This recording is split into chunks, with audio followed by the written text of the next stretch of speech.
Hi, my name is Alex Kimbrell. I'm a student physical therapist assistant from Jeff State. Today we're going to be talking about cellulitis. So what is cellulitis? Cellulitis is a skin infection caused by bacteria that ranges from mild to severe cases. The disease has the ability to affect any part of the body through any opening of the skin. The infection can disrupt wound healing and kill tissues. Staphylococcus aureus and Streptococcus pyogenes are the most common type of foreign invaders. Next, we have where does cellulitis occur? Cellulitis can occur anywhere throughout the body, but is most common in the lower extremities. The disease can turn systemic if left untreated. The disease can travel through the circulatory system or the lymphatic system. The other sites of infection include breast, pelvic area, buccal area, and around the eyes. Cellulitis often is recurrent. So how does cellulitis present? The signs and symptoms of cellulitis include asymmetrical or bisymmetrical patterns, redness, warmth around the infection site, chills, tachycardia, confusion, low blood pressure, headaches, blisters, indentions of the skin, pain, and streaking if the disease is spreading. So next we have how to diagnose cellulitis. Knowing the signs and symptoms of cellulitis are beneficial in diagnosing cellulitis. Asking the patient their past medical history to see if the patient has had cellulitis before is beneficial because cellulitis is often recurrent. A blood test may be done to see if the patient does have an infection. Culture or biopsy may be done to diagnose the specific invader.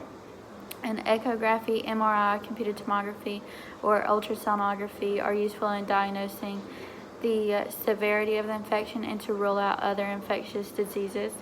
All of these tools are useful in diagnosing cellulitis. However, there is not an actual tool to diagnose cellulitis. Next, we have who is at risk for cellulitis.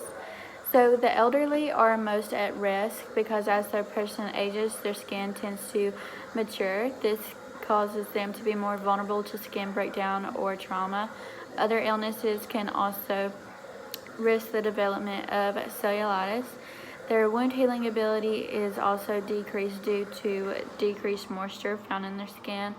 People who are obese, use drugs, have lymphedema, inflammation of the vein caused by a blood clot are also prone to cellulitis. So next we have what is the treatment for cellulitis?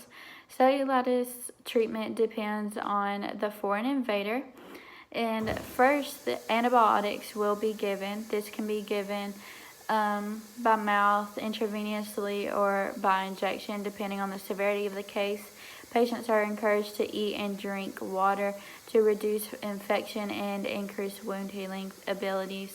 Hospitalization may be required in severe cases, and if cellulitis is untreated, then sepsis, lymphangitis, gangrene, and necrosis can occur, and removal by surgery of the necrotic tissue is needed. Next, we have physical impairments, functional limitations, and disabilities of cellulitis.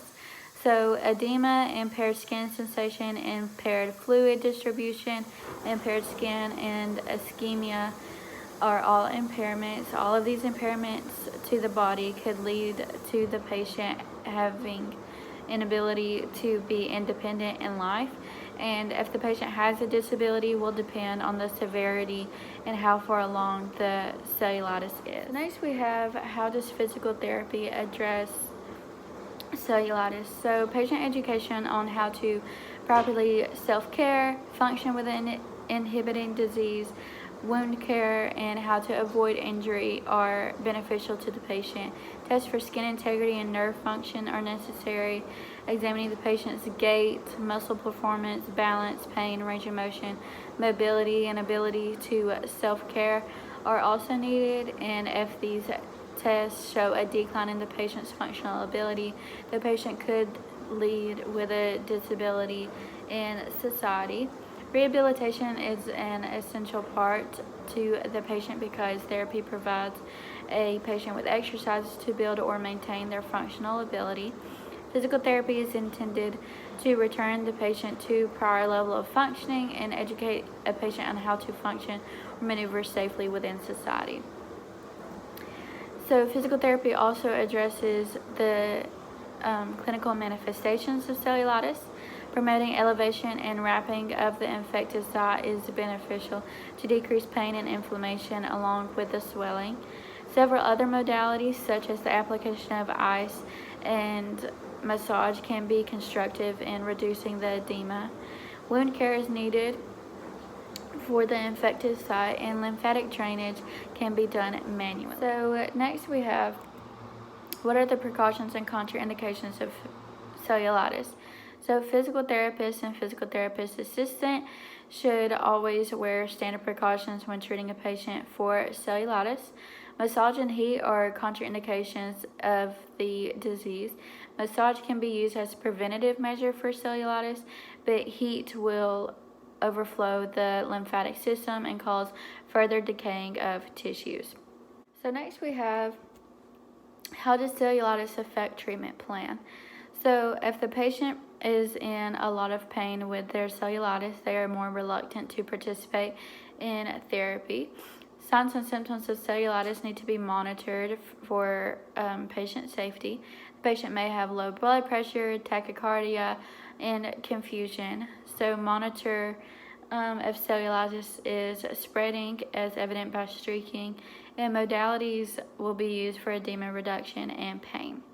So in conclusion, cellulitis is a very serious disease with many signs and symptoms. The disease can be caused by any infectious organism that invades through an opening of the skin and can turn systemic if left untreated.